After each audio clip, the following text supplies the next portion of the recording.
Səfərova Ayşən 70 nömrəli liseyin 3D sinif şagirdidir. Şəhidlərimizi tanıtmağa başlayıb və ilk olaraq Ayşənin payına düşən milli qəhrəman General Polad Həşimov olub.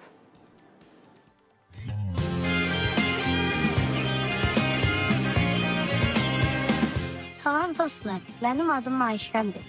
Mən 70 nömrəli liseyin 3D sinif şagirdiyəm. Bugün qəhrəmanlarımızın uyuduğu məkana gəlmişəm. Onları ziyarət edirəm. Bilirsiniz, bura bugün sağ-salamaətdir. Amma mən istədirəm ki, onlar bizi görür. Dostlar, əslində bura gəlməkdən bir məqsədim var. Çox fikirləşdim. Bilirəm ki, hamımızın bir qəhrəmanı var. Mənim də qəhrəmanım Polad dayıdır. Polad dayı, sən bizim Polad ürəyimizsən. Polad dayı, bugün burada sənin yanındayım. Mən bilirəm ki, məni görürsən, məni eşidirsən. Mən uşaq olsam da, sənin qəhrəmanlığın haqqında çox eşitmişəm. Və unutmayacaq, böyük bir ürək sahibəm.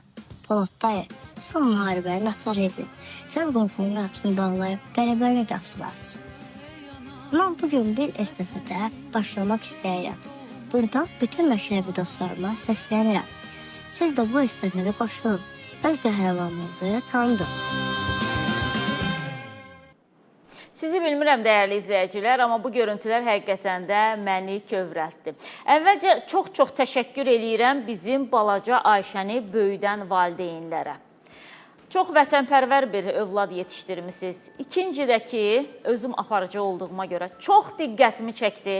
Ayşənin bu qədər səlis, bu qədər gözəl və bu qədər aramla sözlərin hamısını düzgün ifadə eləyərək, fikirləri və o qurduğu cümlələrin möhtəşəmliyi diqqətimi çəkdi.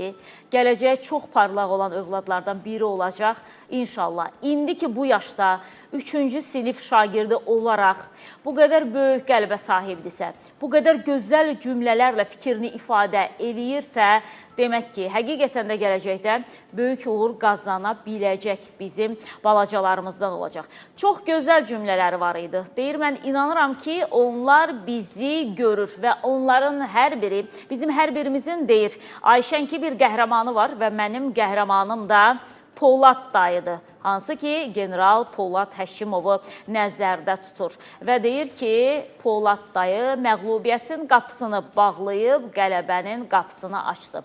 Çox gözəl bir proses başladıb Ayşən və ümid eləyirəm ki, Ayşənin səsinə çox məktəblilər səs verəcəklər və onlar hər gün fərqi yoxdur şəhidlərimiz. 1-ci Qarabağ şəhididir, 2-ci Qarabağ şəhididir, aprel döyüşçüləridir, antiterror şəhididir. Heç bir fərqi yoxdur. Gəlin elə 1-ci Qarabağ savaşından başlayaraq şəhidlərimizi tanıdaq. Bir daha onları xatırlayaq, bir daha onları yad eləyək. Bu estafeti artıq Ayşən verdi və buradan bizim izləyicilərimizə səslənirəm. Kimin övladı şəhidlərimizi tanıdaq kampaniyasına və aksiyasına qoşulubsa, övladlarınızın bu şəkildə videosunu çəkin və bizə göndərin. Biz hər dəfə bu şagirdləri də təqdim eləyəcəyik, eyni zamanda o qəhrəmanlarımızı da təqdim eləyəcəyik. Çünki Ayşənin də bu kampaniyasını məhz elə biz buradan təqdim etdik. Ümid eləyirəm ki, ardı gələcək. Allah bütün şəhidlərimizə